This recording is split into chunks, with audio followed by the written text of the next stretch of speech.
Good morning friends, Magadh IAS PCS में आपका स्वागत है। आज हम देखेंगे आधुनिक भारत के बारे में। तो चलिए देखते हैं। उत्तरकालीन मुगल सम्राट। तो पहले टॉपिक है उत्तरकालीन मुगल सम्राट के बारे में। उत्तराधिकार युद्ध में गुरु गोविंद सिंह ने बहादुर शाह का साथ दिया था। उत्तराधिकार जो युद्ध हुआ था उसमें गुरु गोविंद सिंह ने बहादुर शाह का साथ दिया था। इस युद्ध में मुगलों से स्वतंत्र होने वाले राज्य एवं संस्थापक, मुगल से जो राज्य स्वतंत्र हुए थे उनके राज्य और संस्थापक का नाम देखेंगे।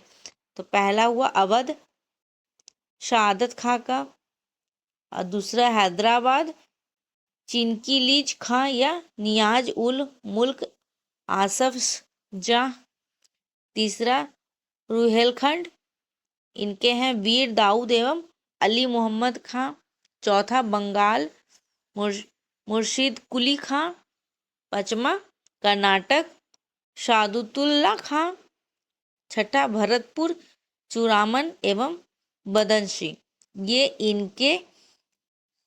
ये जो मुगलों से राज्य स्वतंत्र हुए थे उनके संस्थापक हैं।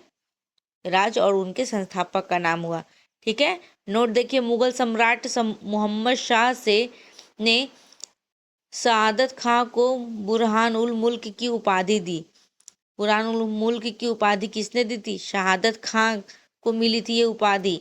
और किसने दिया था? मोहम्मद शाह ने दिया था। ठीक है, शहादत खां का असली नाम मीर मोहम्मद आमीन था। शहादत खां का असली नाम मीर मोहम्मद आमीन था। बहादुर शाह का पूर्व नाम मुअम्मज था। बहादुर शाह का पूर्व नाम क्या था? मुअम्मज। बहादुर शाह को शाहे बेखबर के उपनाम से पुकारा जाता था। बहादुर शाह को शाहे बेखबर के नाम से भी पुकारा जाता था। ये इनका उपनाम दिया जाता गया था। जहांदार शाह अपने शासन में लाल कुमारी नाम की वैश्या को हस्तक्षेप करने का आदेश दे रखा था। मतलब वो उनको आदेश दे चुके थे कि वो हस्तक्षेप कर सकती हैं किसी भी चीज़ के लिए। मुगल कालीन इतिहास में सैयद बंधु हुसैन अली खां एवं अब्दुल्ला खां को शासक निर्माता के रूप में जाना जाता है। किसको? हुसैन अली खां को और अब्दुल खां को शासक निर्माता के रूप में जाना जाता है। जहांदार शाह को लंपट मूर्ख भी कहा जाता है। जहांदार शाह को लंपट मूर्ख भी कहा जाता है। फारुखशियार को मुगल वंश का घृणित कायर कहा जाता है। नोट, 1715 में एक शिष्टमंडल जॉन सुरमन के नेतृत्व में भारत आया। यह शिष्टमंडल फारुखशियार के दरबार में 1717 में पहुंचा था। ये जो था वो 1717 में फारुखशियार के दरबार में पहुंचा था। कौन? शिष्टमंडल।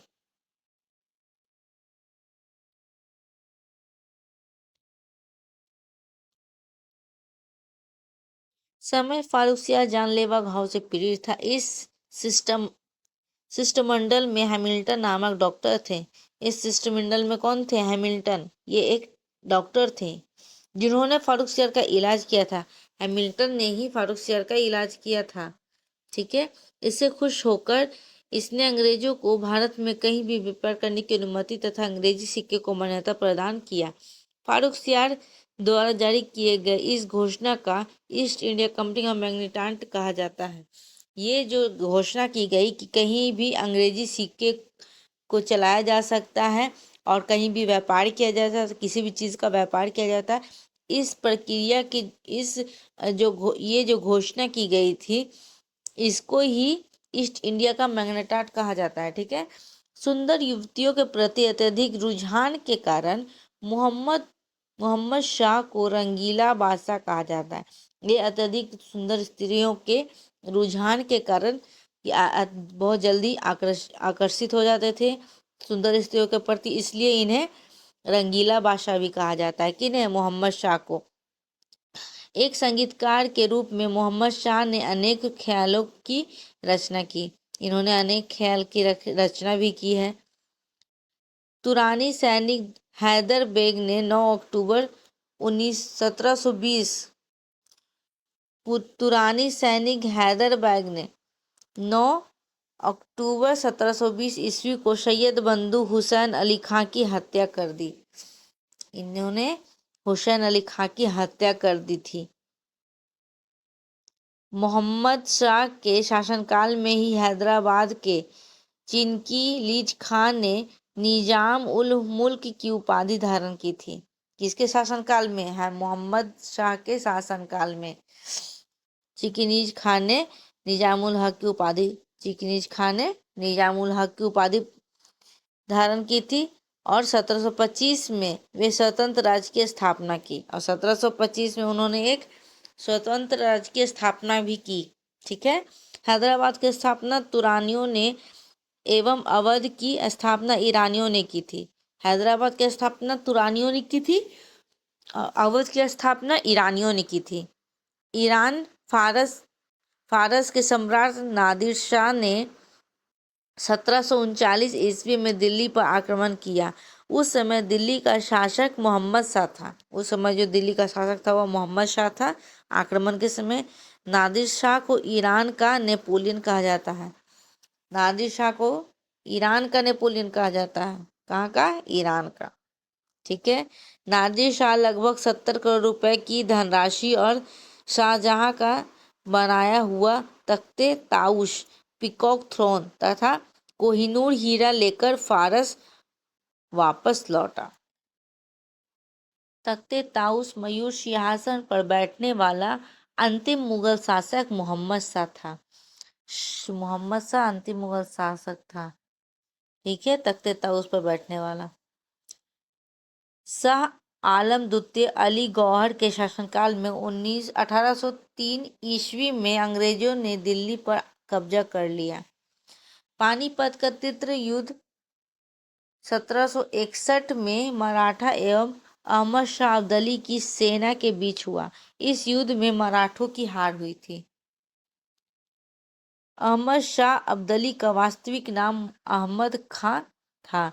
इसने 8 बार भारत पर आक्रमण किया था। कितनी बार? 8 बार आक्रमण किया था भारत पर। गुलाम कादिर खान ने 1806 में शाह आलम द्वितीय की हत्या कर दी। 1806 में शाह आलम द्वितीय की हत्या कर दी थी गुलाम कादिर खान ने। 1857 ईस्वी की क्रांति में भाग लेने के कारण अंग्रेजों द्वारा बहादुर शाह जफर को बंदी बना लिया गया। बहादुर शाह जफर को बंदी बना लिया गया एवं रंगून भेज दिया। बंदी बनाकर इन्हें रंगून भेज दिया गया था। लाल किला स्थित हीरा महल, लाल किला के पास जो हीरा महल है, बहादुर शाह जफर ने बनवाया था। मशहूर शायर मिर्जा गालिब बहादुर शाह जफर के ही समय दिल्ली में रहते थे। मिर्जा गालिब जो थे बहादुर शाह जफर के समय ही दिल्ली में रहते थे। हयात बख्श बाग लाल किला दिल्ली में स्थित है। कहाँ स्थित है? हयात बख्श बाग लाल किला दिल्ली में। 40 भारत में यूरोपीय व्यापारी कंपनियों का आगमन।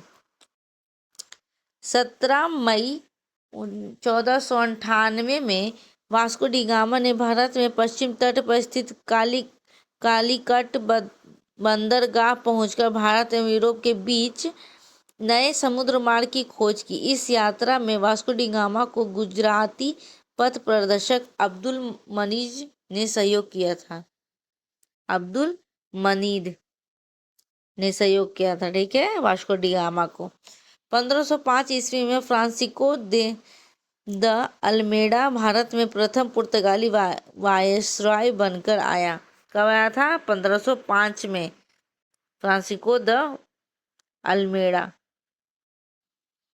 पहली बार पुर्तगाली वायस बनकर आया था। ये 1509 में ईस्वी में अल्फांसो द अलबुर्क भारत में पुर्तगालियों का वाइसराय बना।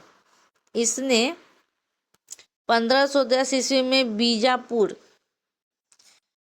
के यूसुफ आदिल शाह से गोवा को जीता। यूसुफ आदिल खां से किसको जीता? गोवा को।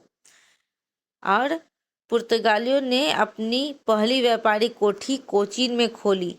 कहाँ खोली थी सबसे पहली व्यापारिक कोठी? कोचीन में।